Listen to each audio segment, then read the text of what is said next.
तो पहला क्वेश्चन क्या बोल रहा है बच्चों, द्विघाती सूत्र का प्रयोग करके इस समीकरण को आपको हल करना है। जो बोला जाए वैसा ही आपको करना है। तो सबसे पहले क्वेश्चन में आ जाते हैं हल पे। ठीक है, हमें क्या दे रखा है बच्चों, हम लिखेंगे दिया है।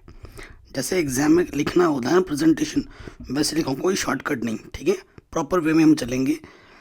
तो हमें दे रखा है द्विघात, द्विघात समीकरण हमें दे रखा है, द्विघात समीकरण। ठीक है, क्या दे रखा है बच्चों, x square plus 6x plus 5 बराबर 0। ये द्विघात समीकरण हमको दे रखा है। ठीक है, अब हमें क्या है बच्चों, यहाँ पर देखो समीकरण में एक के स्थान पर एक्स स्क्वायर का गुणज कुछ नहीं तो एक है, एक्स का गुणज 6 यानी कि b है, और अचर पद हमारा 5 है। ठीक है, द्विघाती सूत्र क्या होता है, द्विघाती सूत्र क्या होता है बच्चों, x बराबर माइनस का b plus minus under root B square minus के 4ac बट्टे में 2 है। यही होता है, मान रखेंगे।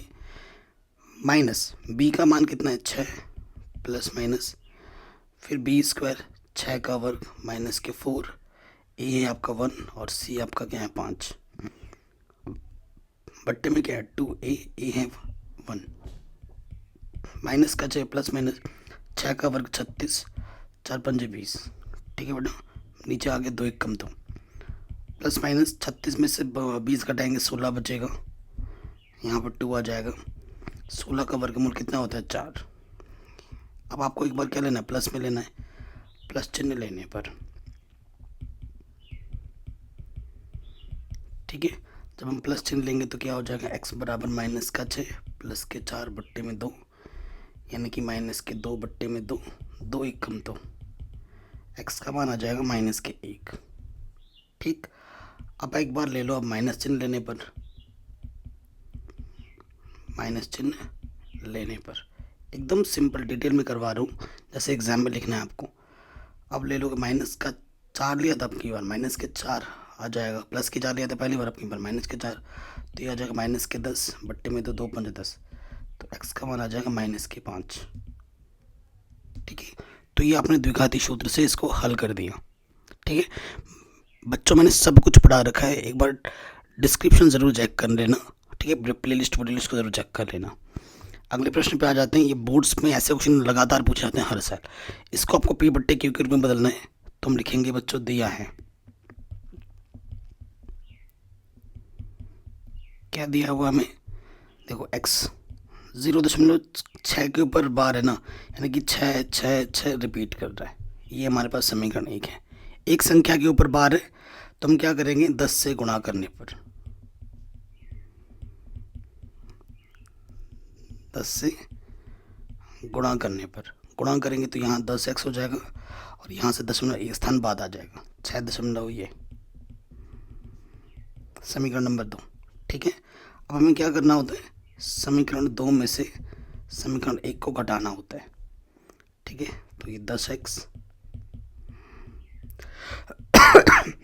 और ये आ जाएगा,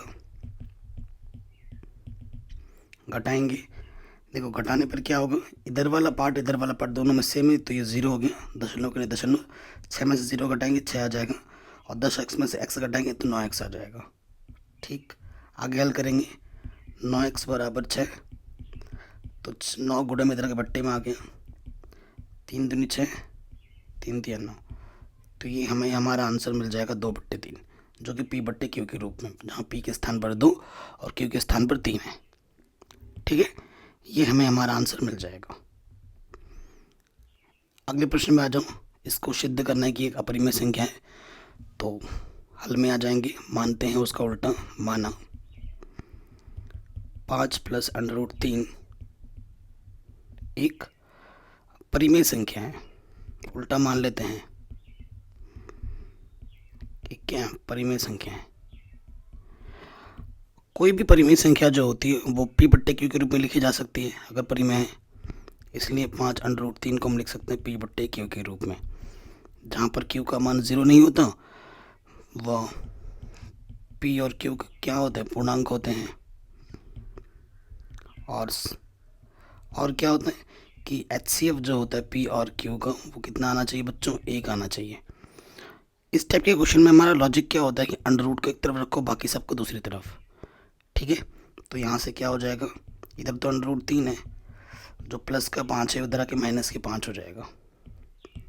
ठीक है, तो देखो बच्चों ये एक समीकरण बन गया, इसे एक समीकरण बोल दूँ। आप जानते हैं ये एक परिमेय संख्या और एक अपरिमेय संख्या है। ठीक है ना, चूंकि P/Q माइनस 5 एक परिमेय संख्या है। परिमेय संख्या क्यों है, क्योंकि P/Q परिमेय है, 5 परिमेय, परिमेय से परिमेय घटाओगे तो परिमेय आता है, परिमेय संख्या है। तथा अंडर रूट 3 एक क्या है, अपरिमेय संख्या, एक अपरिमेय संख्या है। तो क्या आप बताइए, एक परिमेय संख्या और एक अपरिमेय संख्या कभी बराबर हो सकती है? बिल्कुल नहीं। अतः समीकरण 1 से, समीकरण 1 हमारे पास क्या है कि जो अंडर रूट 3 है वो बराबर है P/Q माइनस के 5। क्या ये बराबर हो सकता है? बिल्कुल नहीं। तो यह हम यहाँ पर लिख देंगे। ठीक है, ये बराबर नहीं होगा। अतः यह हमारी अवधारणा के विपरीत है, यह हमारी अवधारणा के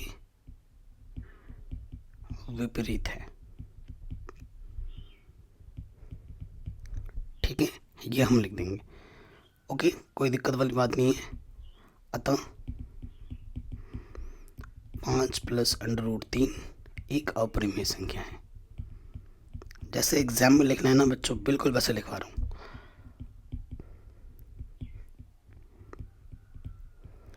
ठीक है, ये आपका आंसर आ जाएगा। आगे बढ़ते हैं। कह रहे हैं यदि बहुपद के शून्यकों का गुणनफल 4 है तो a का मान क्या होगा। ठीक है, देखो बहुपद वाला क्वेश्चन यूपी बोर्ड में इस साल आप बोलोगे सर चैप्टर नहीं है, लेकिन क्वेश्चन ज़रूर आएगा, मैं पहले ही बता रहा हूँ। ठीक है, फिर बाद में पछताना मत। दिया है, क्या दिया है हमें, बहुपद। बहुपद को px से दर्शाते हैं। ये दे रखा है ax² माइनस के 6x माइनस के 6। चूँकि a के स्थान पर क्या है, a ही है, b के स्थान पर माइनस के 6 है और c के स्थान पर भी माइनस के 6 है।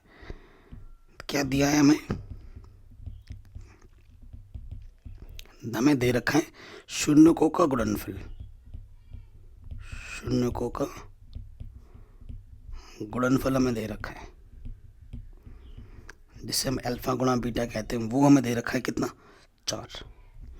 और आप जानते हैं अल्फा गुणा बीटा सूत्र क्या होता है, C/A। ठीक है, ये होता है अल्फा बीटा 4 दे रखे हैं, C का मान कितना है, माइनस का 6 और A की जगह पर A। ठीक है, A बट्टे में इधर गुणे में आ जाएगा और जो 4 गुणे में इधर बट्टे में आ जाएगा, 2 दूनी 4 2 तिया 6, तो A का मान आ जाएगा माइनस के 3/2 आंसर।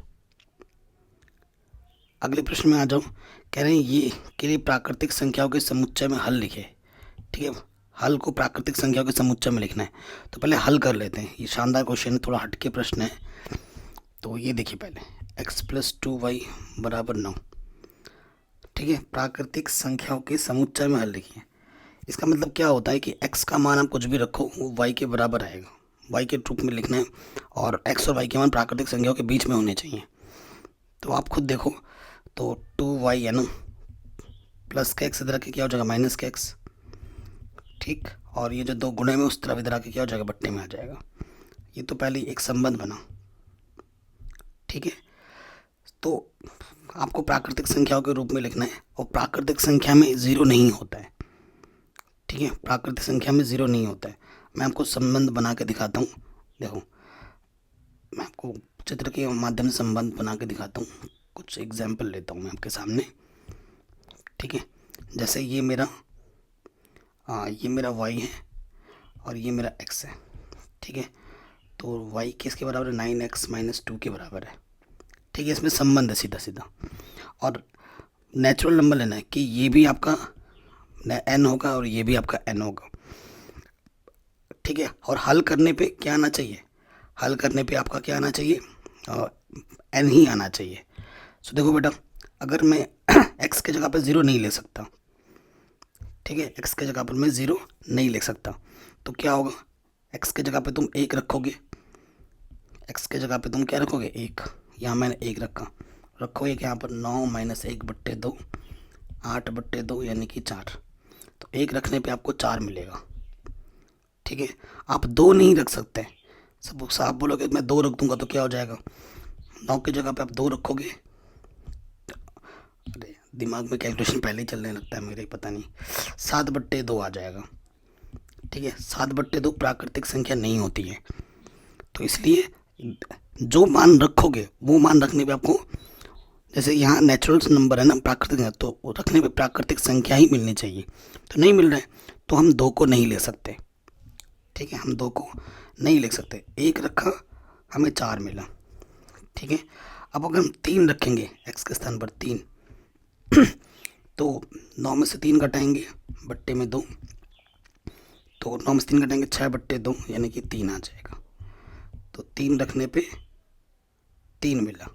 ठीक है, अब 4 रखने पे भी नहीं हो बात बनेगी, 5 रख के देखो, एक्स की जगह पे मैं 5 रखूँगा, 9 माइनस 5/2 तो 4/2, 2 दूनी 4। ठीक है, अगर मैं 5 रखता हूँ तो मुझे 2 मिल रहा है वाई का मान।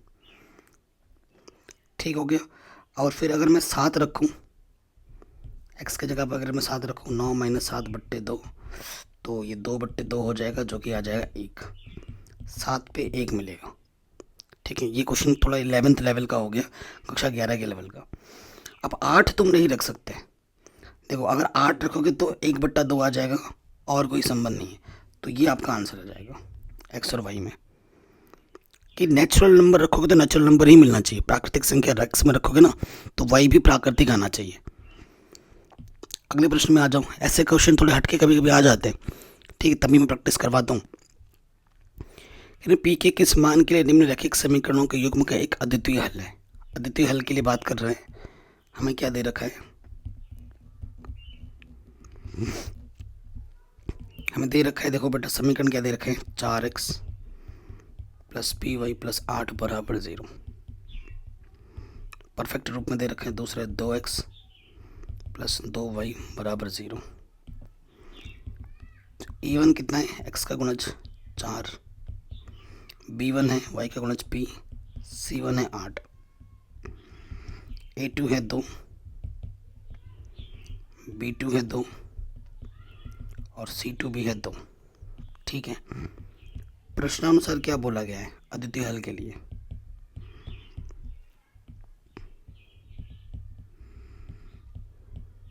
अद्वितीय हल के लिए, अद्वितीय हल के लिए कंडीशन क्या होती है बच्चों, A1/A2 बराबर नहीं होता है B1/B2 के। A1 कितना है 4, A2 है 2, B1 कितना है P, B2 है 2, 2 1 कम 2, 2 1 कम 2, तिरछे गुणा कर देंगे, P 1 कम P, 4 1 कम 4, तो P का मान 4 नहीं होना चाहिए, ये आपको आंसर मिल जाएगा। ठीक, आगे बढ़ते हैं, कह रहे हैं ये समीकरण और ये समीकरण को वज्रगुणन विधि से हल कीजिए। ठीक है जी, हल करते हैं। तो हमें दिया गया समीकरण क्या है वो लिखेंगे पहले, वज्रगुणन से हल करना है, तो 2x प्लस 3y प्लस के साथ इधर के माइनस का हो जाएगा, और दूसरा हमें दे रखा है 6x माइनस के 5y प्लस के 11 इधर के माइनस के 11 हो जाएगा। ठीक है, ये हमें दे रखा है। अब हमें वज्रगुणन कर निकालना है, x यहाँ रखोगे, यहाँ आ जाएगा y और यहाँ आ जाएगा 1। x के लिए x वाले को छुपा दोगे, इसकी गुणा इसके साथ, इसकी गुणा इसके साथ माइनस। ठीक है, तो 11 3 33, माइनस का घटाने के बाद माइनस लग जाते हैं, और 5 7 35, माइनस माइनस प्लस। ठीक हो गया, ठीक है। अब y पे आ जाओ, y के लिए उल्टा नियम चलता है, y को छुपाओगे, इसकी गुणा इसके साथ पहले होगी और इसकी गुणा इसके साथ बाद में। ठीक है, ना इसकी गुणा इसके साथ पहले होगी, ठीक है ना, उल्टा चलता है ना y में, y इसकी गुणा इसके साथ पहले होगी। तो करते हैं, तो ये आ जाएगा 7 छंग 42 माइनस 11 दूनी 22, नेगेटिव नेगेटिव पॉजिटिव। फिर 1 के लिए अंकों को छुपा दो ये वाले, फिर 2 पंजे 10 नेगेटिव का, और 3 छंग 18 नेगेटिव का। ये आ गया 5 और 3 8, और 3 और 3 6, माइनस के 68। ये आपका आ गया माइनस के 20। ये आ गया आपका माइनस के 28। सब में माइनस से कट गया, ठीक है। और भी कटेगा। अब एक बार इसको बराबर लेंगे और एक बार इसको बराबर लेंगे, आपको आपका आंसर मिल जाएगा। तो यहाँ लिखेंगे जब x/68 किसके बराबर है, 1/28। तो बट्टे का 68 उधर ऊपर चला जाएगा, गुणे में बट्टे में 28 आ जाएगा। काटो, 2 एकम 2 चौके 2 3 6, 2 चौके 8, और कटेगा 2 7 14, 2 एकम 2 2 7 14। आंसर आ जाएगा 17/7 एक्स का मान। जब अब लो दूसरा वाला y/20 बराबर 1/28, 20 एकम 20/28, ठीक है। 4 से कटेगा, 4 पंजे 20, 4 7 28। तो y का मान आ जाएगा 5/7। ये आपको आपका आंसर मिल जाएगा, जिसको हमने हल किया वज्रगुणन विधि से। कह रहे मूल ज्ञात किए बिना द्विघात समीकरण के मूलों की प्रकृति बताइए, मतलब विविक्ति कर ज्ञात करना है।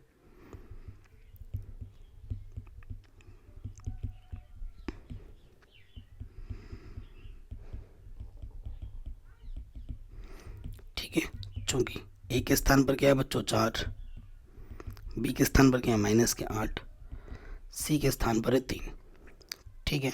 हमें निकालना है विविक्ति कर। जब भी मूलों की प्रकृति बोलेगा ना, विविक्ति कर निकालना होता है।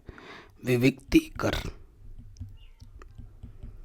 का सूत्र d बराबर सूत्र होता है b² माइनस की 4ac।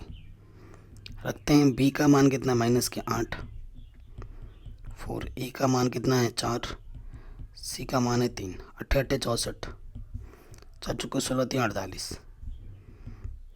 ठीक है। घटाएंगे तो कितना आ जाएगा,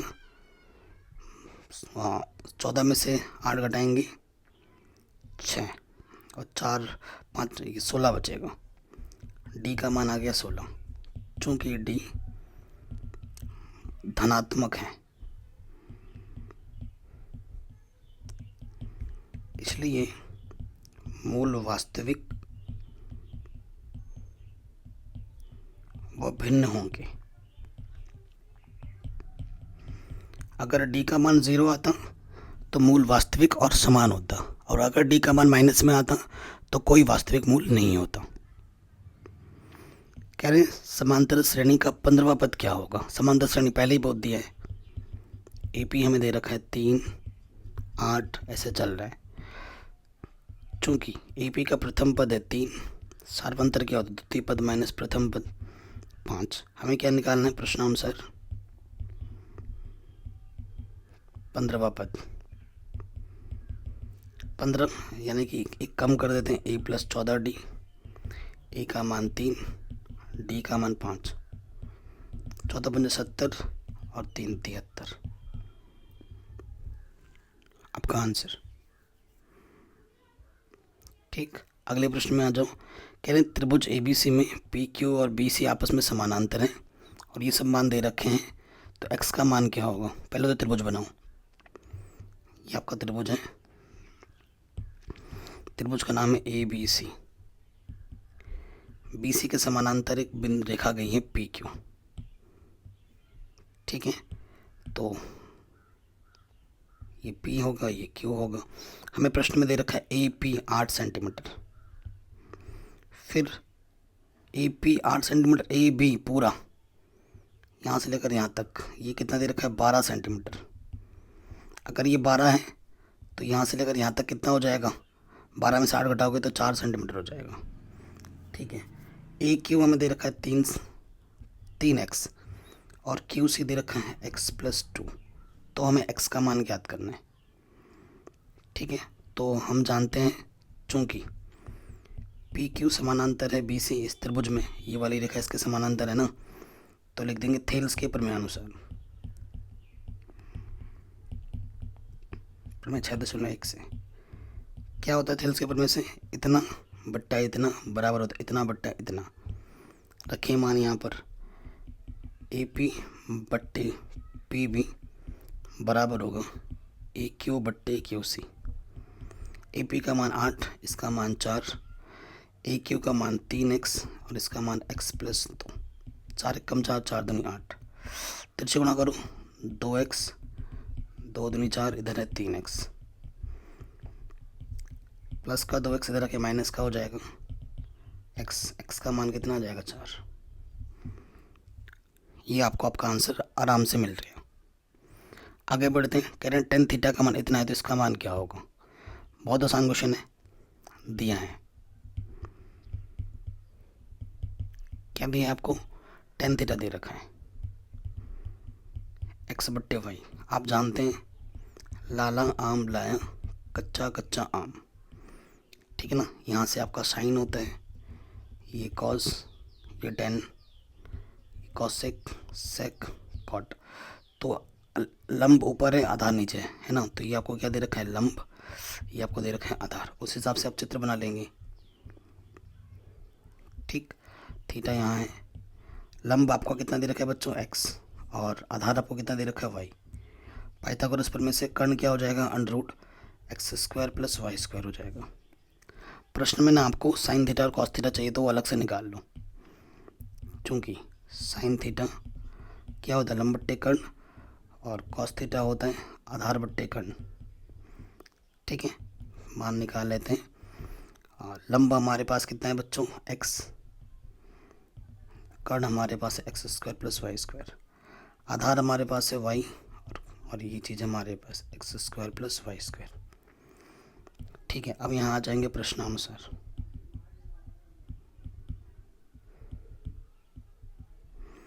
प्रश्नानुसार क्या होता है बच्चों, x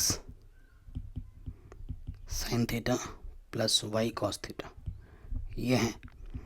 साइन थीटा का मान क्या है, x √ में है x² + y², यहाँ गुणे में y है। कॉस थीटा का मान क्या है, y बट्टे में √ में है x² + y²। देखो इसके बट्टे में और इसके बट्टे में सेम टू सेम है। जब बट्टे में सेम है तो एलसीएम भी वही आ जाएगा, और जब बट्टे में सेम हो तो ऊपर वैसे का वैसे हो जाता है। यहाँ x गुणा x² + y गुणा y² इसकी घात 1 है, और इसकी घात √ का मतलब होता है आधा, और बट्टे में घात घट जाता है। तो आंसर आ जाएगा x² + y² की घात आधी। आधी का मतलब होता है √ ये आपको आपका आंसर आराम से मिल जाएगा। इसका मान निकालना है, निकालते हैं मान। सो देखो डायरेक्ट मान रखते हैं। साइन 30 का मान होता है 1/2, टेन 45 का मान 1, कॉसेक 60, कॉसेक 60 मतलब साइन 60 का उल्टा, यानी कि 2/√3। फिर देखो नीचे सेक 30 यानी कि कॉस 30, कॉस 30 का मान होता है √3/, तो ये आ जाएगा 2/√3। फिर कॉस 60, कॉस 60 का मान 1/2, और टेन 45 का मान 1, ठीक है। इसके बट्टे में कुछ नहीं तो 1, इसके बट्टे में कुछ नहीं तो 1, लॉसअप ले लेंगे, ऊपर भी नीचे भी। कितना आ जाएगा, 2/√3। तो देखो √3 से √3 2 बचा, 2 दूनी 4, 2 से 2 का √3 का √3, और ये आ जाएगा 2/√3। ऊपर भी वही आ जाएगा, बस चिन्ह का फर्क है। 2 से 2 कटा, √3 का √3, 1 से भाग दोगे वही 2/√3, और √3 से √3 का 2 दूनी 4, ठीक है। इसके बट्टे में और इसके बट्टे में सेम है, कटा 2/√3 और √3, यहाँ से कितना आ जाएगा 3/√3 -4, यहाँ से देखो ये भी 3/√3 प्लस के 4। √ नीचे छोड़ते नहीं है, परिमेयकरण कर देंगे। परिमेयकरण में क्या होता है, विपरीत चिन्ह से ऊपर नीचे गुणा होता है। यहाँ प्लस है तो माइनस आ जाएगा, ठीक है। और यहाँ किस रूप में दिख रहा है, a + b a - b, a + b a - b क्या होता है, a² - b²। ऊपर तो देखो होल स्क्वायर है, 3/√3 - 4 2 बार गुणे में होल स्क्वायर हो गया। नीचे आ गया a² - b²। ऊपर खोले, अभी ऊपर भी खोल दूँ, a² + b² -2 a b, बट्टे में इसको खोलोगे 3 का वर्ग 9, √3 का वर्ग 3, 9 3 27 आ जाएगा।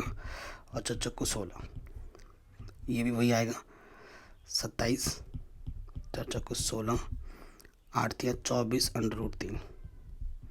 ये चीज़ 27 में 16 घटाओगे 11, तो ये आ जाएगा 43 माइनस 24 √3 बट्टे में 11। ये आपको आपका आंसर मिल जाएगा। कहीं पे कोई डाउट दिक्कत हो वीडियो को एक बार दोबारा देखें। आगे बढ़ते हैं। किसी वृत्त की परिधि 22 सेंटीमीटर है, उसके चतुर्थांश का क्षेत्रफल क्या होगा। ठीक है, आपके पास एक वृत्त है, ये हमारा क्या बच्चों वृत्त है। मान लेते हैं वृत्त की त्रिज्या क्या है, आर है। माना वृत्त की त्रिज्या आर है। अगर वृत्त की त्रिज्या आर है तो हमें क्वेश्चन में क्या दे रखा है, दिया है क्या दे रखा है हमें, परिधि। परिधि हमें दे रखा है 22 सेंटीमीटर। चतुर्थांश का क्षेत्रफल निकालना, जब तक आर नहीं निकलेगा क्षेत्रफल में कहाँ से निकालूंगा, परिधि होता है 2πr। ठीक है, 2 एकम 2 एकम कटा, पाई का मान रख देंगे 22/7, आर 11, 11 एकम 11, 11 दूनी 22, बट्टे का 7 गुणे में आ जाएगा, 7 एकम 7, ये 2 गुणे में इधर बट्टे में आ जाएगा, 7/2 सेंटीमीटर। अब लिखेंगे अतः वृत्त की चतुर्थांश का क्षेत्रफल, ये हमें निकालना है। ये क्या होगा, πr²/4। ठीक है, ये चीज़ हो गई। अब आगे हल करते हैं। मान रखेंगे पाई का मान 22/7। ठीक है, आर हमारे पास है 7/2, 7/2, और बट्टे में 4 है तो बट्टे में 4 गुणे में लग जाता है। ठीक है, अगर ऐसे समझ में नहीं आ रहा तो मैं और प्रॉपर करके दिखा रहा हूँ। बट्टे में 4 में यहाँ लिख देता हूँ, यहाँ पर, अगर आपको दिक्कत है। 7 से 7 कटा, 2 एकम 2 एकम, ऊपर आ गया 11 7 77 बट्टे में 2, ये 4। ठीक है, तो इसके बट्टे में कुछ नहीं तो एक आ जाएगा, 77 एकम 77, 4 दूनी 8, तो आंसर आ जाएगा 70/8 सेंटीमीटर स्क्वायर। ठीक है, ये हमें हमारा आंसर मिल जाएगा। आगे बढ़ते हैं। कह रहे हैं यदि बिंदु इतने इतने इतने से समदूरस्थ है तो एक्स का मान क्या होगा। ये जो बिंदु है ना, इन दोनों बिंदु से समान दूरी पर है, तो एक्स का मान क्या होगा। ये हमारे पास एक रेखाखंड है, ये हमारे पास बिंदु पी है, ठीक है, और ये हमारे पास बिंदु आर है, और बिंदु जो क्यू है ना उसके बीचों बीच है। ठीक है, तो प्रश्नानुसार समदूरस्थ हैं, तो समदूरस्थ का मतलब होता है कि जो P और Q के बीच की दूरी है ना, वही दूरी Q और R के बीच की दूरी है। ठीक है, सूत्र लगाइए, दो बिंदुओं के बीच की दूरी पता ही होगा, x1 PQ जब लगाएंगे तो x 5 है, x1 x2 0 है, हटा देंगे, y1 -3 है, y2 आपका 1 है। फिर आ जाओ QR में, x1 0 है, x2 है x, y1 है 1, y2 है 6, दोनों तरफ वर्ग है, अंडरवुड है तो वर्ग करना पड़ेगा अंडरवुड डालने के लिए, तो वर्ग करने पर वर्ग जब करेंगे ना दोनों तरफ से अंडरवुड हट जाएगा। यहाँ से बचा सिर्फ 5, 5 का वर्ग करेंगे तो 25, -4, 4 का वर्ग होता है 16, यहाँ से आ जाएगा x², यहाँ से आ जाएगा -5 का वर्ग 25, 25 से 25 कैंसिल। ठीक है, तो 16 का हमें क्या लेना पड़ेगा, वर्गमूल x निकालने के लिए, तो x का जो मान आ जाएगा +-4 आ जाएगा आंसर। ठीक है, कोई दिक्कत नहीं।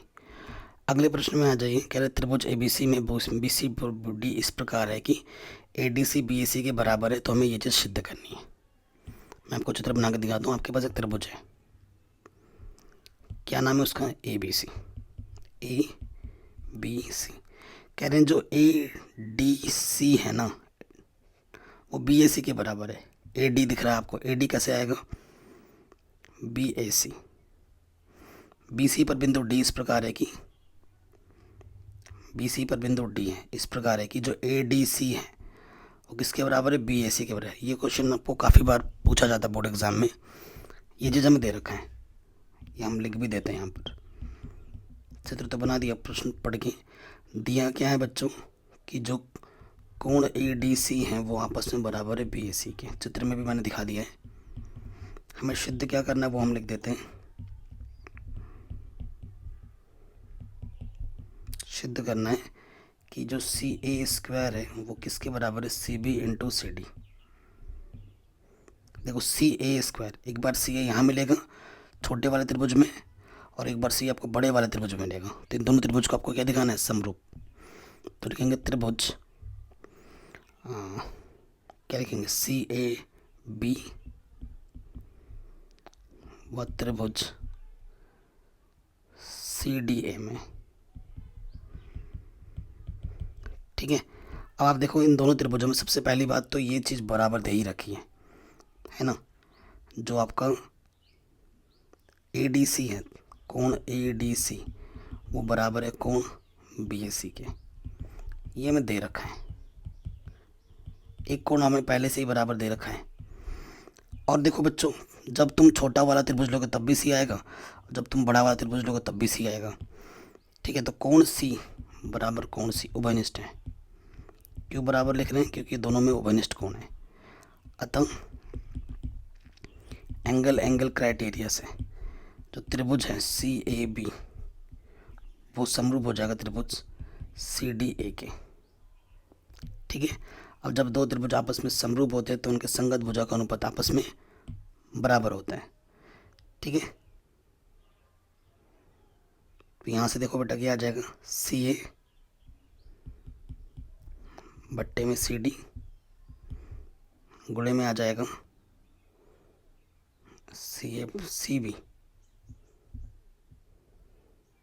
सी बी और यहाँ से आ जाएगा सी ए। तो सी ए गुणा सी ए क्या हो जाएगा, सी ए स्क्वायर, और यहाँ से तिरछे गुणा कर दोगे C B into C D. ठीक है। यही आपको सिद्ध करना था।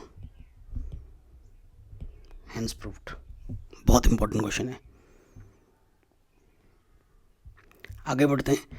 कह रहे हैं एक बाह्य बिंदु ए से जो वृत्त के केंद्र से 10 सेंटीमीटर दूरी पर है, वृत्त पर स्पर्शरेखा की लंबाई 8 सेंटीमीटर, तो वृत्त की त्रिज्या ज्ञात कीजिए।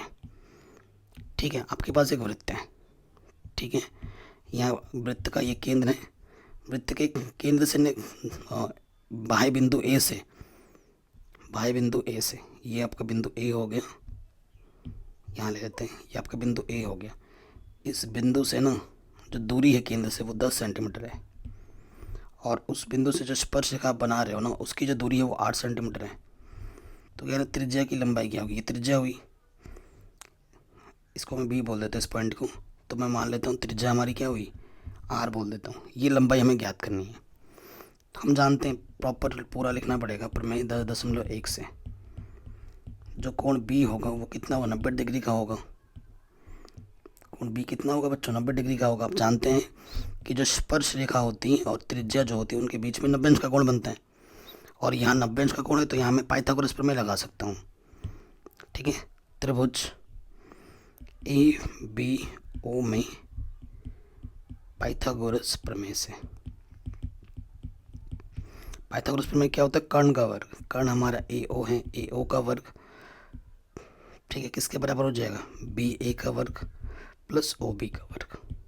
ठीक है। मान रखते हैं ए ओ 10 है, बी ए 8 है, ओ बी हमने आर माना है। 10 का वर्ग 100, 8 8 64। अंकों को एक तरफ लिखेंगे, प्लस का 64 इधर आके माइनस का हो जाएगा, घटाएंगे तो 36। वर्गमूल निकालना पड़ेगा हमें आर निकालने के लिए, तो 6 का वर्गमूल 36 हो जाएगा। प्लस में ही मान लिया है, क्यों, क्योंकि दूरी कभी माइनस में नहीं होती। तो त्रिज्या कितनी आ जाएगी, 6 सेंटीमीटर। ये कितनी आ जाएगी, 6 सेंटीमीटर। ये आपको आपका आंसर मिल जाएगा। आगे बढ़ते हैं कि उस बिंदु के निर्देशांक ज्ञात करें जो बिंदु इतने इतने को जोड़ने वाले रेखाखंड को इस अनुपात में विभाजित करता है। ठीक है। सो आपके पास एक रेखाखंड है। ठीक है। बिंदु आपको दे रखा, सपोज करो ये ए है जो कि है 4, -3, और ये बिंदु बी है जो कि है 8, 5। एक बिंदु P है जो कि मान लो x, y है, किस अनुपात में व्यक्त करता है? 3:1 में। ठीक है, तो 3 हमारा m1 हुआ, 1 हमारा m2 हुआ, ये x1 y1, ये x2 ये y2। तो हमें लगाना है विभाजन सूत्र।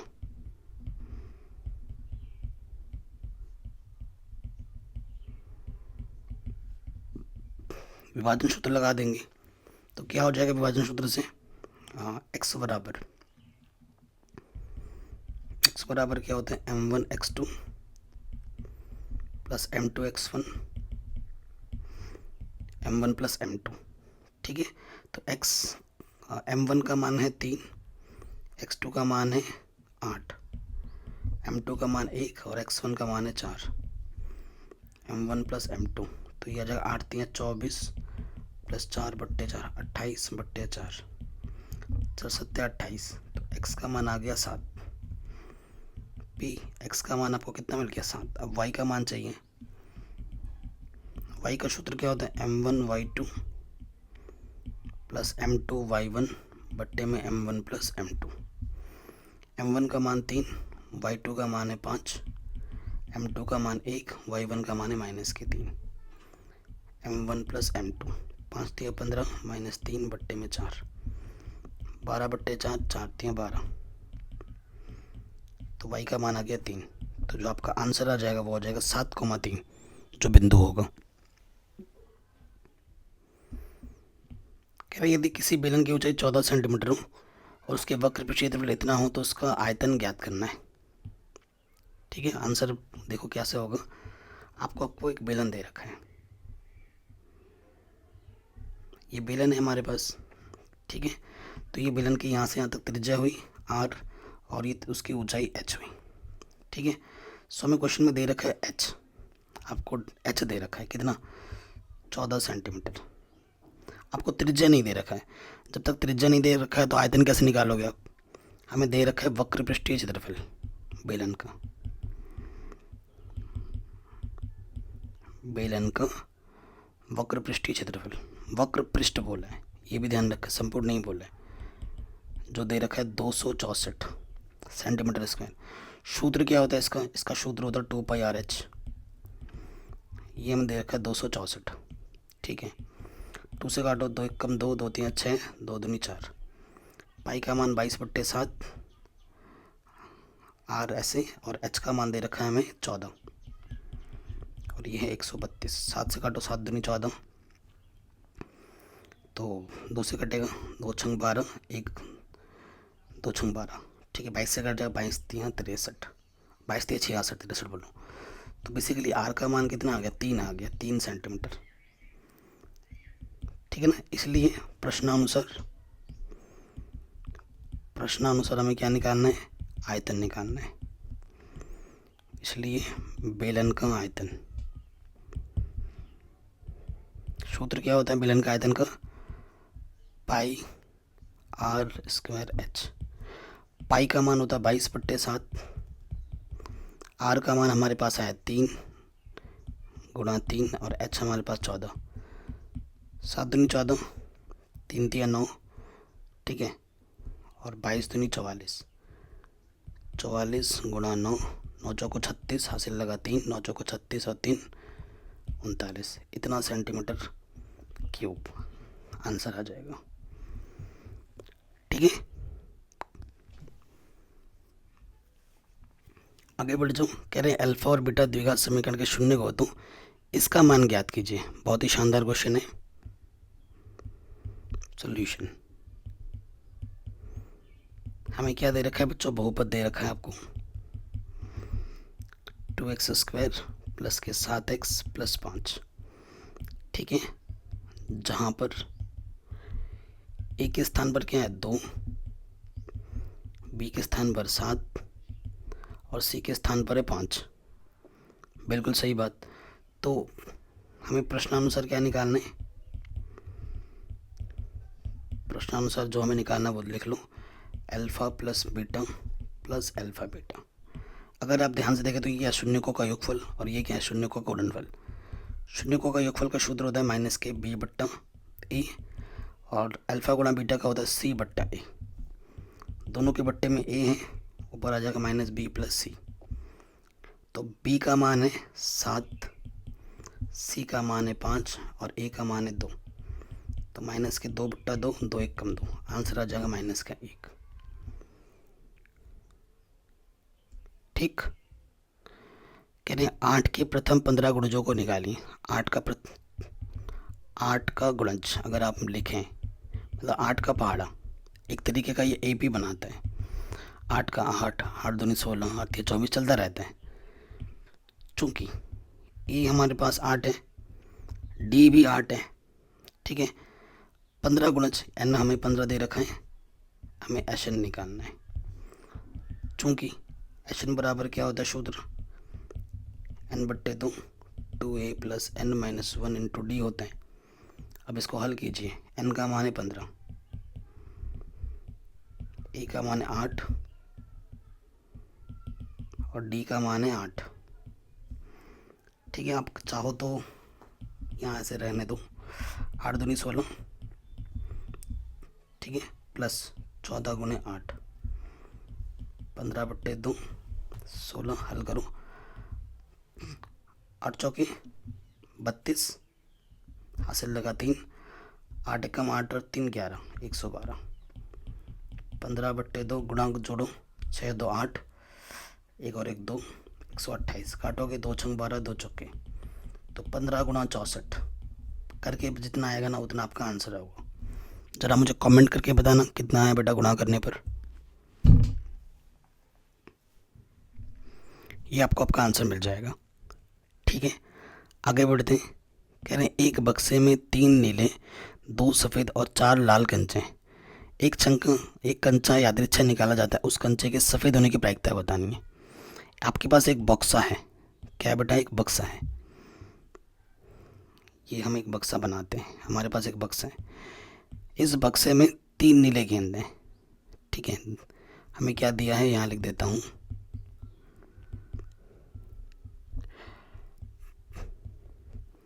हमें दे रखा है नीली गेंद। जैसे एग्जाम में लिखना है ना, बिल्कुल वैसे ही लिखा रहा हूँ। 3 नीली गेंद हैं। सफ़ेद गेंद कितनी है, सफ़ेद गेंद 2 है और लाल गेंद कितनी है, 4 है। तो कुल गेंद कितनी होगी, कुल गेंद हमारे पास जोड़ देंगे 3 + 2 + 4 यानी कि 9। प्रश्नानुसार हमें क्या निकालना है बच्चों, सफ़ेद गेंद होने की प्रायिकता। सफ़ेद गेंद होने की प्रायिकता। प्रायिकता का सूत्र लिख देंगे, क्या होता है, संभव परिणाम बट्टे कुल परिणाम। संभव परिणाम कितने हैं बच्चों, सफ़ेद के 2 और कुल परिणाम है 9। तो आपका उत्तर आ जाएगा 2/9। अगला क्वेश्चन है 8 सेंटीमीटर भुजा वाले 2 घन को बराबर से जोड़कर घनाभ बनाया गया, परिणामी घनाभ का पृष्ठीय क्षेत्रफल ज्ञात कीजिए। बहुत आसान क्वेश्चन है। सो आपके पास 2 घन है, ठीक है। ये आपके पास ना 2 घन है सेम टाइप के, दोनों को जोड़कर एक क्या बनाया गया है, घनाभ बनाया गया। यह है आपका घनाभ, ठीक है। जिसकी भुजा पहले ही दे रखी है, ये 8 सेंटीमीटर है, तो ये भी 8 होगा और ये भी 8 होगा। तो ये जो घनाभ बना है, इसकी लंबाई 8 + 8 कितनी हो जाएगी, 16। चौड़ाई वही रहेगी और ऊंचाई भी वही रहेगी, ठीक है। तो इसलिए घनाभ का पृष्ठीय क्षेत्रफल, जिसका सूत्र होता है 2LB + BH + HL। L का मान 16, B का मान है 8, B का मान है 8, H का मान 8, H का मान है 8 और L का मान है 16। ठीक है, कोई दिक्कत नहीं। हाँ, 8 छंग 48, 8 एकम 8, 16 अट्ठे 128, 8 अट्ठे 64, 128 यहाँ पे भी आ जाएगा। 8 8 4 12, 12 और 8 20, हासिल लगा 2, 2 6 8 2 10 2 12, हासिल लगा 1 1 और 1 2 और 1 3, गुणे में है 2, 32 दूनी 64, पीछे से 0। इतना centimetre cube answer, centimetre square answer आ जाएगा। ठीक है, कोई दिक्कत नहीं। आगे बढ़ते हैं। किसी समांतर श्रेणी का द्वितीय पद 13 है, पांचवा पद 25 है, 17वां पद क्या होगा? तो मान लेंगे, माना समांतर श्रेणी का प्रथम पद ए व सार्वांतर डी है। दिया क्या है हमारे पास? दिया है जो द्वितीय पद है A2 वो 13 है और पांचवा पद A5 हमें 25 दे रखा है। ठीक है जी, A2 का मतलब होता है एक कम कर दो, A प्लस डी हमें 13 दे रखा है, ये पहला समीकरण है। 5 है, 4 एक कम कर दो तो 4D, A प्लस 4D हमें 25 दे रखा है। ठीक है, ये पहला समीकरण हो गया, ये हमारा दूसरा समीकरण हो गया। ठीक है, कोई भी पद निकालना है तो जब तक ए और डी नहीं मिलता हम हल नहीं कर सकते, तो हमें हल करना है समीकरण 1 व 2 से। हल करेंगे तो समीकरण ए हमारे ये है ए प्लस 4D कितना है 25, और दूसरा है ए प्लस डी कितना है 13। समान चिन्ह घटा देंगे तो 4 में से 1 डी घटाएंगे तो 3D, और ये आ जाएगा 12, 3 चौके 12, डी का मान 4। चूँकि a प्लस डी हमारे पास 13 है, d का मान 4 रख दीजिए, प्लस का 4 उधर आके माइनस का हो जाएगा, तो a का मान कितना आ जाएगा 9। a मिल गया, d मिल गया। अब प्रश्नानुसार में जो निकालना है वो हम आराम से निकाल सकते हैं। कौन सा पद निकालना है? 17वां पद निकालना है। 17वां पद होगा 17 तो कम कर देंगे, a प्लस 16D, a का मान है 9 और d का मान है 4। 16 नंबर 144, जोड़ देंगे 144 में 9 153। ठीक है, कोई दिक्कत कोई परेशानी नहीं होगी, आराम से हो गया। अगले प्रश्न में आ जाओ। कह रहे हैं यूक्लिड विभाजन एल्गोरिथम से इस संख्या का मौशपा ज्ञात कीजिए। तो बच्चों मैंने इसको ऑलरेडी करा रखा है। ठीक है, ये क्वेश्चन चैप्टर नंबर 1 का पहला उदाहरण है। ठीक है, उदाहरण की मैंने अलग से वीडियो बना रखी है जिसकी लिंक्स मैंने डाल दिया डिस्क्रिप्शन पे। आता है तो अच्छी बात है, उदाहरण नहीं, एनसीईआरटी का प्रश्नावली का पहला क्वेश्चन है। इसका जो आंसर आएगा वो 196 आएगा, एक ही बार में 196 गुणा 195 0 बचेगा। ठीक है, एनसीईआरटी एक्सरसाइज पहले क्वेश्चन का दूसरा या तीसरा पार्ट है ये है। अगले प्रश्न में आ जाओ, इसको हल करके एक लाना है।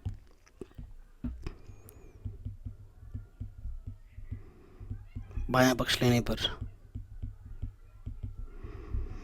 बायां पक्ष ले लेंगे 1 प्लस tan स्क्वायर थीटा, और यहाँ है 1 माइनस साइन थीटा और 1 प्लस साइन थीटा। नियम क्या कहता है? अगर कोई सर्वसमीकरण लग रही है तो लगाओ। 1 प्लस tan स्क्वायर थीटा क्या होता है? Sec square theta. बहुत ही आसान क्वेश्चन है। और ये क्या है? a minus B, A plus B, A का स्क्वायर बी का स्क्वायर। ठीक है, ये क्या आ गया बच्चों? 1 माइनस साइन स्क्वायर थीटा। ये एक सूत्र होता है, इसका सूत्र क्या होता है? Cos square theta. और आप जानते हैं ये सेक थीटा है और ये कॉस थीटा है, दोनों में स्क्वायर है तो टोटल का स्क्वायर हो जाएगा। और आप जानते हैं सेक थीटा गुणा कॉस थीटा का मान होता है 1, ऊपर आ जाएगा स्क्वायर, 1 का वर्ग 1। यही आपको प्रूफ करना था।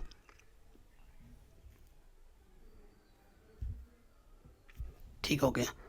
कह रहे दूरी सूत्र का प्रयोग कर दर्शाइए कि ये संरेखी हैं। ठीक है, संरेखी हमारे पास सपोज करो 3 बिंदु हैं, ए बी सी। पहला बिंदु है आपके पास -1,3, दूसरा है 2,1, तीसरा है 5,-1। आपको 3 बीच की दूरी निकालनी है। ए बी, ए और बी के बीच की दूरी x1 और ये हो गया x2, x1 माइनस x2 का वर्ग प्लस y1 माइनस y2 का वर्ग, ये y1 हुआ, ये y2 हुआ। देखो यहाँ से आ गया माइनस के 3, वर्ग करोगे 9 आ जाएगा, 2 बचेगा, 2 का वर्ग करोगे 4 आ जाएगा। तो ये आ गया 9 और 4 13 अंडर रूट। ठीक है, ए बी निकाला, अब निकालिए बी सी। बी और सी में देखो x1 है 2, x2 है 5, y1 1, y2 है -1 प्लस हो जाता है। 2 में से 5 घटाएंगे -3, -3 का वर्ग 9, 2 का वर्ग 4, तो ये भी आ गया अंडर रूट 13 मात्रक। अब निकालेंगे हम ए सी। x1 माइनस के x2, y1 माइनस माइनस क्या होता है प्लस y2, तो ये हो जाएगा 6 का वर्ग 36, 4 आएगा, 4 का वर्ग 16, 6 6 12 और 3 4 और 1 5 52 हो गया। 13 चौके 52 होता है, तो 4 का वर्ग मूल 2, 13 का जोड़ा नहीं बना। समीकरण नंबर 3। संरेखी कैसे पता लगाते हैं? चूंकि 2 अंडर रूट 13 किसके बराबर होगा? Under root 13 plus under root 13। ठीक है ना, आपको देखने को मिल रहा है अगर 2 को जोड़ने पर तीसरे के बराबर आ जाता है तब संरेख होता है। तो यहाँ लिखेंगे प्रॉपर वे में, चूंकि जो आपका ए सी है वो बराबर है A B plus B C के, अतः यह संरेख है। सबसे बड़ी वाली दूरी बाकी छोटी दूरी की अगर बराबर आती है ना तो संरेख होती है। अगले क्वेश्चन में आपको क्या निकालना है बच्चों? माध्य निकालना है। ठीक है, माध्य निकालने के लिए सबसे आसान मेथड जो होता है वो होता है, क्योंकि छोटे छोटे हैं तो आप कौन सा मेथड लगाओगे? प्रत्यक्ष विधि। तो टेबल बनाते हैं, यहाँ पर वर्ग अंतराल आ जाएगा, यहाँ पर बारंबारता, फिर x, फिर fx। ठीक है, कोई दिक्कत परेशानी हो किसी भी क्वेश्चन में तो एक बार वीडियो को दोबारा देखें। ठीक है, अब आ जाइए, जो दे रखा है उसको हम लिखेंगे। सबसे पहले हमें यहाँ लिख लेते हैं, ये वर्ग अंतराल है, ये आपका f है, ये आपका x है, नेक्स्ट कॉलम आपका fx। डायरेक्ट मेथड लगा रहे, प्रत्यक्ष विधि। 0 से 10, 10 से 20, 20 से 30, 30 से 40, 40 से 50 और यहाँ लिख देंगे टोटल या कुल। f दे रखा है 7, 10, 15, 8, 10। ठीक है, x कैसे निकालते हैं? वर्ग अंतराल को जोड़ो, 0 और 10, 10, 10 का आधा कितना होता है? 5। फिर सब में 10 10 का अंतर है, 10 10 जोड़ते रहो, 15, 25, 35, 45, 7 पंजे फिर f, 7 पंजे 35 होता है, ये आ जाएगा 150। ठीक है, फिर आपको गुणा करना है, 15 का गुणा कर देंगे 25 से तो ये आ जाएगा 375। ठीक है, फिर आपको गुणा करना है 35 को 8 से, तो ये 35 गुणा 8 होता है 280, फिर 450। ठीक है, आपको सिग्मा एफएक्स चाहिए होता है, जोड़िए। 450 में जोड़ देंगे 280, उसमें जोड़ दीजिए 375, उसमें जोड़ दीजिए 150 और उसमें जोड़ देना है 35, तो ये आ जाएगा 1290। ये हमारा हो गया सिग्मा एफएक्स। ठीक है, अब सिग्मा एफ भी चाहिए हमें, है ना, सिग्मा एफ भी चाहिए होता है, क्योंकि माध्य का जो सूत्र होता है प्रत्यक्ष विधि में वो क्या होता है? सिग्मा एफ एक्स बट्टे सिग्मा एफ। ठीक है, सो देखो बेटा, यहाँ से 10 और 8 18 आ गया, 18 में जोड़ना है हमें 15 ऊपर। ठीक है, 15 में जोड़ देंगे 10 तो 45 हो जाएगा, और उसमें फिर जोड़ना है हमें 7। ठीक है, 18 प्लस 15 प्लस 10 प्लस 7। ठीक है, तो ये कितना आ जाएगा? 50 मान रख दीजिए।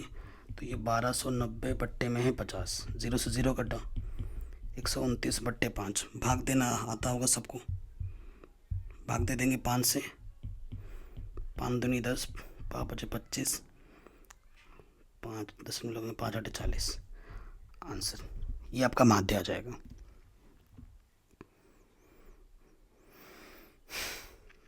अगले क्वेश्चन में आ जाओ। कह रहे हैं प्रथम 40 धन पूर्णांकों का योग ज्ञात करें जो 6 से विभाज्य हैं। ठीक है, तो 6 से विभाजित निकालना है धन पूर्णांकों के। जैसे 8 वाला क्वेश्चन किया था ना, ए पी आपका क्या बन जाएगा, ए आपका 6 है, डी भी आपका 6 है, एन आपकी बार 40 है, एस एन ज्ञात करना है। कमेंट करके अपना आंसर बताएं मुझे, ऐसा क्वेश्चन अभी किया था हमने। ठीक है,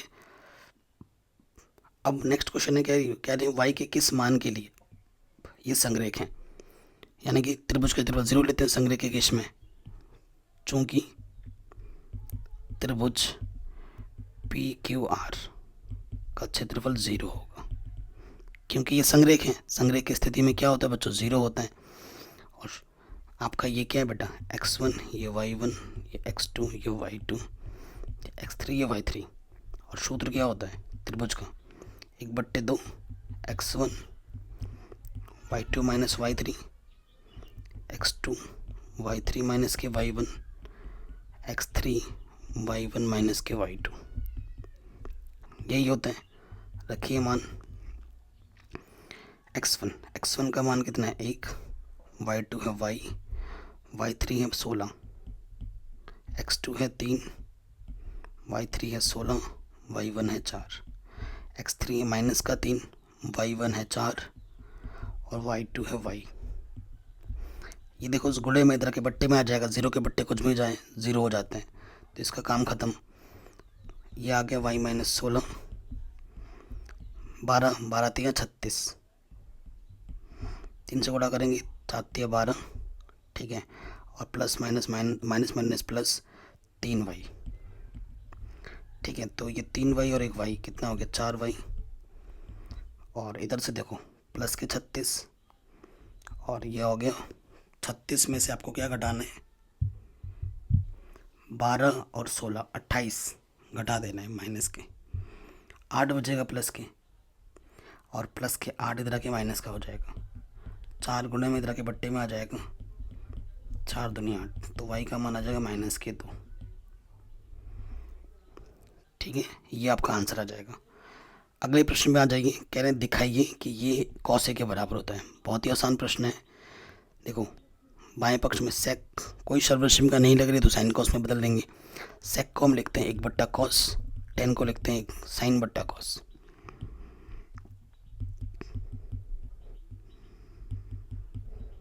ठीक है, और ऊपर गुणे में 1 माइनस के साइन है, बट्टे में कुछ नहीं तो 1 ले लिया।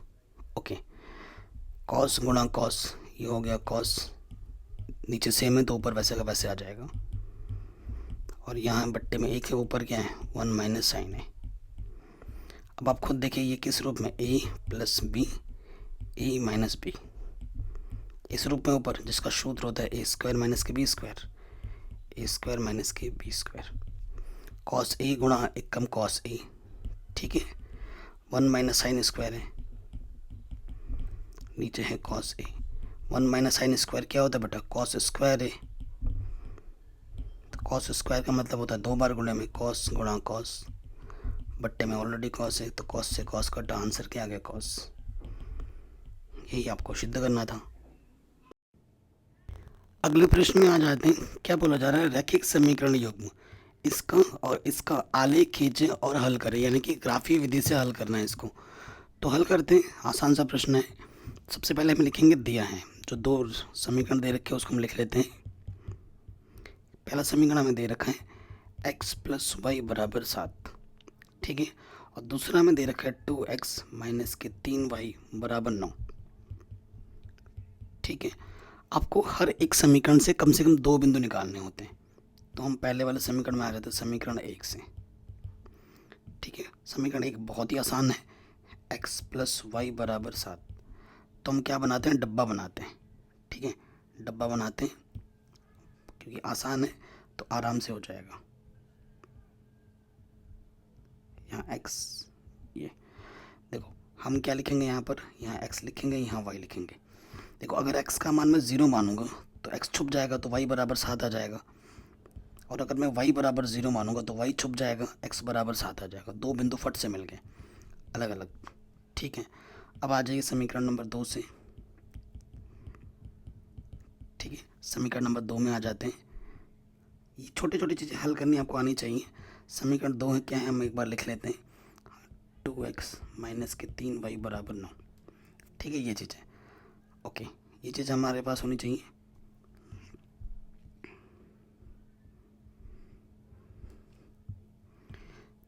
यहाँ मैंने x लिखा, यहाँ मैंने y लिखा। अगर देखो मैं x का मान 0 मानता हूँ तो 3 बचेगा, 3 3 9, तो y का मान आ जाएगा माइनस के 3।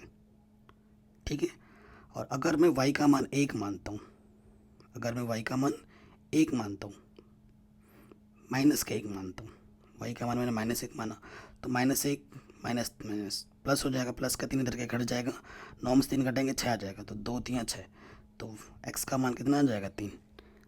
बेसिक कैलकुलेशन आनी चाहिए। पी क्यू, ये आर हो गया बिंदु, ये एश हो गया। हमें बिंदु मिल गया, अब हमें ग्राफ खींचना है। बेटा ग्राफ आपके पास ज़रूर होगा ग्राफ खींचना, क्योंकि मेरे पास ग्राफ नहीं है, तो उस हिसाब से आप समझ लेना। आप ग्राफ पेपर में करोगे तो आपको एग्जैक्टली आंसर मिल जाएगा। ये आपका केंद्र होता है 0,0। बिंदु ले लेता हूँ मैं, थोड़ा कोशिश करता हूँ कि हमारा आ जाए। 1 2 3 4 5 6 7, 1 2 3, ये समान दूरी पे लेना होते हैं। 1 2 3 4 5 6 7, ठीक है। 1 2 3 4 5 6 7, ये लिखना भी होता है, नहीं लिखोगे तो नंबर कटेंगे। 1 2 3 4 5 6 7, -1 -2 -3 -4 -5 -6 -7, 1 2 3 4 5 6 7, -1 -2 -3। ठीक है, इधर x का मान पॉजिटिव में होता है, इधर x का मान नेगेटिव में, इधर y का मान पॉजिटिव में, और नीचे y का मान नेगेटिव में होता है। पहले बिंदु हमारे पास क्या है 0,7, x पे 0 y पे 7, ये पहला बिंदु है। और दूसरा बिंदु है x पे 7 y पे 0, ये दूसरा बिंदु है। ये p बिंदु हो गया, ये q बिंदु हो गया। अब हम इन दोनों बिंदुओं को मिलाते हुए क्या खींच देंगे, रेखा खींचेंगे।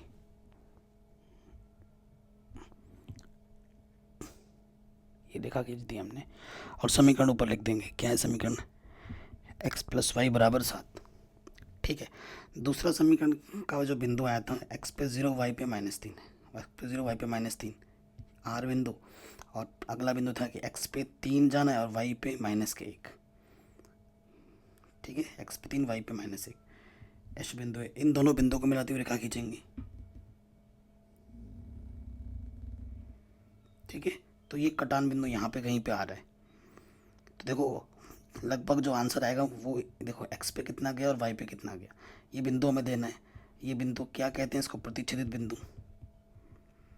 प्रतिच्छेदित बिंदु। तो देखो बेटा x पे कितना गया, ये x पे गया है 6, और ऊपर y की ओर कितना गया 1, तो ये बिंदु है। ग्राफ पेपर में देखोगे तो 6,1, यानी कि x का मान आपका 6 आ जाएगा और y का मान आपका 1 आ जाएगा, और ये आपका उत्तर हो जाएगा। आपने इसको ग्राफीय विधि से हल किया है। अगले वाले प्रश्न में आ जाओ। कह रहे हैं किसी भिन्न के अंश और हर में 2 जोड़ दिया जाए तो वो 9/11 हो जाती है, और यदि अंश और दोनों में 3 जोड़ दिया जाए तो 5/6 हो जाती है। तो वह भिन्न क्या होगी। तो मैं मान लेता हूँ, माना वह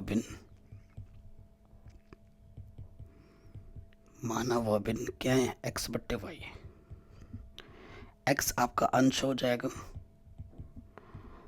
y आपका हर हो जाएगा। ठीक है, प्रथम शर्तानुसार आ जाओ।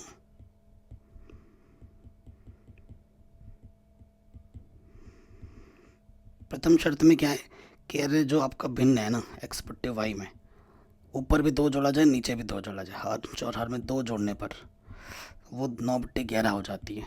तिरछे गुणा कर दोगे, 11x 11 दूनी 22, 9y 9 दूनी 18, प्लस का 9y इधर के माइनस का हो जाएगा, और 18 और प्लस का 22 उधर के माइनस का। तो पहला समीकरण हो जाएगा 11x माइनस के 9y माइनस के 4। समीकरण नंबर 1 हो गया। फिर आ जाइए द्वितीय शर्तानुसार।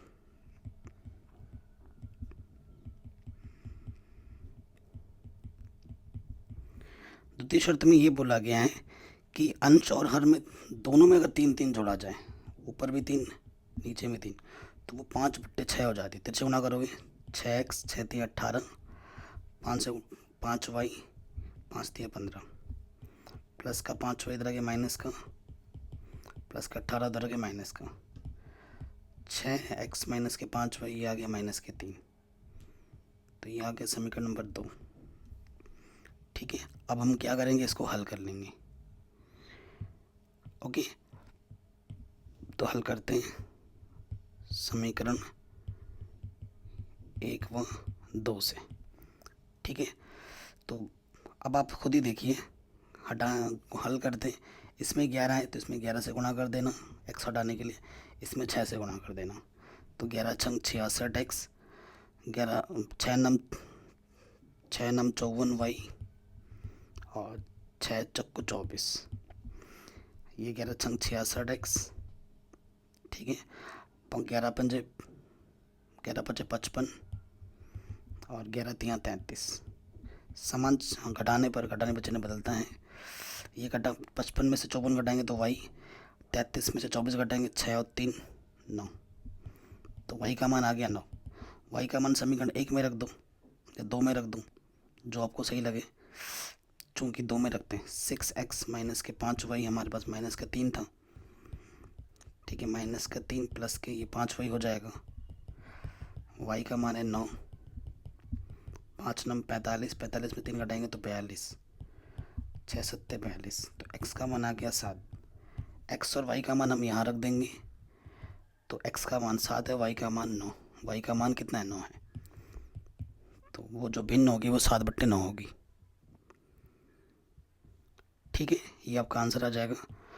अगला क्वेश्चन आप क्या बोल रहे थे, सिद्ध करें कि किसी त्रिभुज की एक भुजा के समांतर एक रेखा खींची जाए तो अन्य दो भुजाएं एक ही अनुपात में विभाजित करती हैं। ये थेल्स का प्रमेय है 6.1, जिसको मैंने ऑलरेडी सॉल्व करा रखा है, जिसके लिंक्स भी मैंने डाल दिया डिस्क्रिप्शन में, आप जाके देख सकते हैं। अब ये क्वेश्चन आपके एनसीईआरटी में नहीं है, ठीक है, लेकिन शानदार क्वेश्चन है। अभी हम करेंगे, ट्रिक के साथ करेंगे। चलिए करते हैं। पहले जो दे रखा है ना उसको हम लिखेंगे cosec a माइनस 1 प्लस, फिर यहाँ पर क्या है cosec a बट्टे में cosec a प्लस के 1। आपको इस तरह जगह क्यों छोड़ दिया आपने? एक ट्रिक है इस क्वेश्चन को करने का। जब भी ये चीज़ देखो और ये चीज़ सेम टू सेम है बट्टे में, ठीक है, तो इस टाइप के क्वेश्चन में क्या करना होता है, परिमेयकरण करना होता है अलग अलग। इसका परिमेयकरण करेंगे तो cosec a प्लस 1 हो जाएगा, ऊपर नीचे गुणा कर देंगे, और यहाँ क्या हो जाएगा cosec a माइनस 1, परिमेयकरण करने पर ऊपर नीचे दोनों तरफ। ठीक है, गुणा करोगे cosec गुणा cosec स्क्वायर a और प्लस का आ जाएगा cosec ऊपर। ठीक है, नीचे a minus B, a plus B, a का स्क्वायर माइनस b का स्क्वायर। यहाँ पे भी वही चीज़ है, a का स्क्वायर माइनस b का स्क्वायर, और ये भी वही चीज़ है cosec square a minus cosec a। अब आप देखिए दोनों के लॉसोपा में सेम है, तो ये है cosec स्क्वायर माइनस 1, तो जब नीचे सेम होता है ऊपर वैसे का वैसे आ जाता है।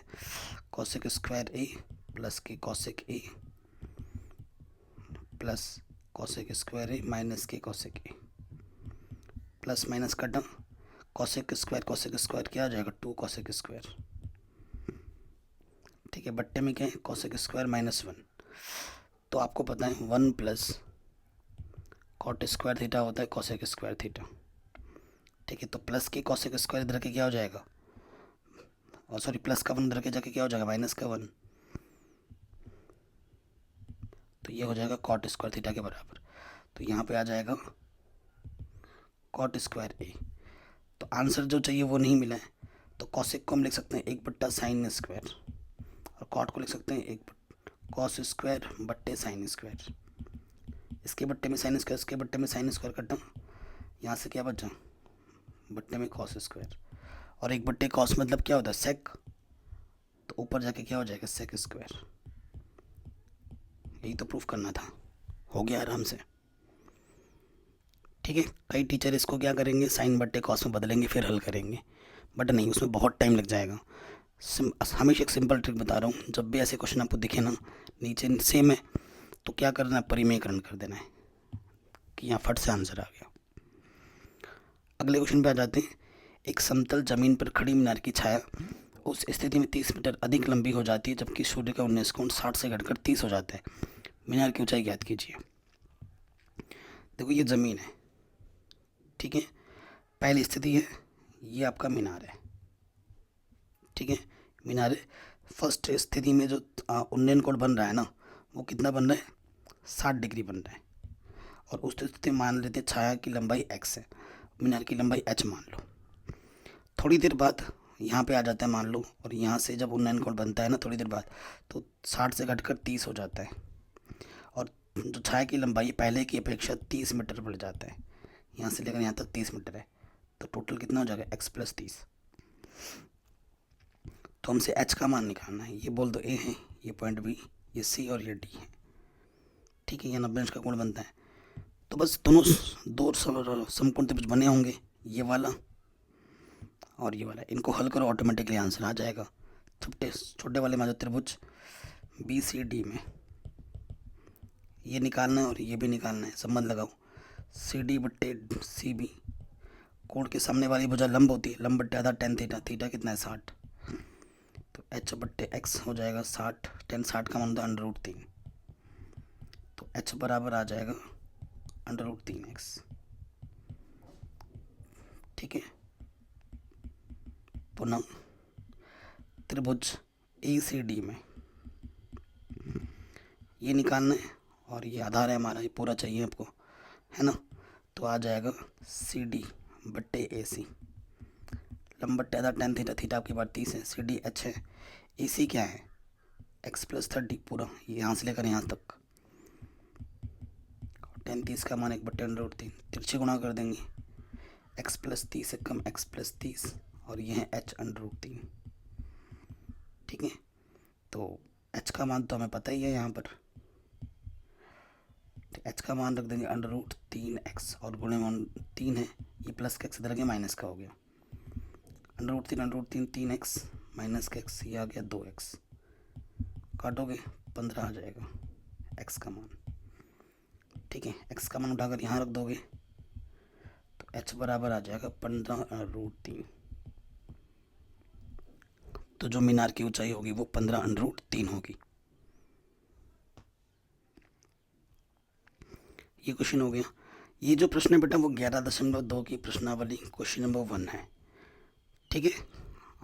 यहाँ पे कराना असंभव है, तो मैंने ऑलरेडी पढ़ा रखा है, करा रखा है, आप जाके देख सकते हैं, लिंक्स मिल जाएगी डिस्क्रिप्शन में। अगले प्रश्न में आ जाइए, चतुर्भुज का क्षेत्रफल निकालना है, ठीक है। चतुर्भुज का क्षेत्रफल निकालना है, जो ABCD दे रखे हैं, ये A मान लेते हैं B और ये C है। A आपका दे रखा है -4, -2, -3, -5, C दे रखा है 3, -2, और D दे रखा है 2, 3। चतुर्भुज का क्षेत्रफल निकालना है, तो मैं क्या करूँगा, इसको 2 हिस्सों में बांट दूंगा। ये पहला त्रिभुज बन जाएगा, ये दूसरा त्रिभुज। त्रिभुज का क्षेत्रफल आपको पता ही रखा है, थोड़ी देर पहले किया है। पहले आप क्या करोगे, ABC का क्षेत्रफल निकालोगे, फिर आप क्या निकालोगे, ADC का क्षेत्रफल। दोनों को निकाल के जोड़ दोगे, आपको चतुर्भुज का मिल जाएगा। हिंट दे दिया है, करके मुझे आंसर बताओ कितना आएगा, ठीक है। इजी क्वेश्चन है, थोड़ा बहुत खुद भी ट्राई कर लो बेटा, आता ही होगा। त्रिभुज का क्षेत्रफल पहले क्वेश्चन कर भी रखे हैं हमने, तो वो वाला फॉर्मूला लगाओ और आंसर बताओ कितना आ रहा है। अगर क्षेत्रफल, जब देखो एक और हिंट देता हूँ, अगर ये माइनस में आ रहा है तो माइनस में ही लेना, ये अगर प्लस में आ रहा है, माइनस में आ रहा है, उसी में लो। जोड़ने के बाद अगर नेगेटिव आता है तो उसको पॉजिटिव में लिखना, ठीक है, ये चीज़ इंपॉर्टेंट है। अगले क्वेश्चन में आ जाइए। एक नाव को जिसकी शांत जल में चाल इतनी है, धारा की दिशा में 30 किलोमीटर जाने और फिर धारा के विपरीत दिशा में लौटने में कुल समय इतना लगता है, धारा की चाल ज्ञात कीजिए। बहुत ही शानदार क्वेश्चन है। ये आपकी धारा है, धारा की अपनी एक स्पीड होती है ना। मान लेते हैं कि जो धारा की चाल है, माना धारा की जो चाल है वो x किलोमीटर प्रति घंटा है, ठीक है। और इसके अंदर जो नाव चला रहे हो ना आप, चप्पू, मस्त चप्पू चला रहे हो आप, इसकी जो स्पीड दे रखी है, ये क्या दे रखा है, नाव की चाल हमें दे रखी है 15 किलोमीटर प्रति घंटा, ये दे रखा है। इसलिए अनुकूल चाल क्या होगी, अनुकूल चाल में धारा की चाल जुड़ जाती है नाव की स्पीड के साथ 15 + x किलोमीटर प्रति घंटा, और प्रतिकूल चाल में क्या होगी, वही स्पीड घट जाएगी। ठीक है, धारा की स्पीड घट जाती है। आपको पता है समय बराबर क्या होता है, दूरी बट्टे चाल। ठीक है, प्रश्नानुसार दो समय लग रहे हैं आपके पास, T1 + T2 का जो कुल समय है वो है 4 घंटे 30 मिनट। ये आपको दे रखा है। T1 कौन सी है आपकी अनुकूल स्थिति, और T2 आपकी प्रतिकूल चाल, प्रतिकूल स्थिति। तो दूरी वही है, दूरी कितनी दे रखी है आपको, 30 किलोमीटर। अनुकूल चाल है 15 + x, फिर T2 आपका है, दूरी वही है 30, प्रतिकूल चाल है 15 - x, 4 घंटे। ठीक है, ये सब घंटे मिनट को घंटे में बदलने के लिए क्या करते हैं, 60 से भाग देते हैं। 3 × 3 3 दूनी 6, ये आ गया 4 से 1/2। तो हल करो, 2 चौके 8 और 1, ये आ जाएगा 9/2। ठीक है, तो लॉसअप आ जाएगा यहाँ से 15 + x 15 - x 9/2। ठीक है ना। सो तिरछे गुना करोगे, 15 × 3 = 45, ठीक है, माइनस के 30x, फिर इसके गुना इसके साथ करोगे, 15 × 3 = 45 प्लस के 30x, इससे ये कटा। ठीक है, आगे हल करेंगे तो 400 450 900 हो जाएगा। ऊपर ये क्या है, a + b a - b, a का स्क्वायर माइनस b का स्क्वायर, 9/2, 9 × 9, यहाँ 100 हो जाएगा। तो ये आ जाएगा, तिरछे गुना करोगे 100 दूनी 200, और ये चीज़ यहाँ आ गई 100 दूनी 200।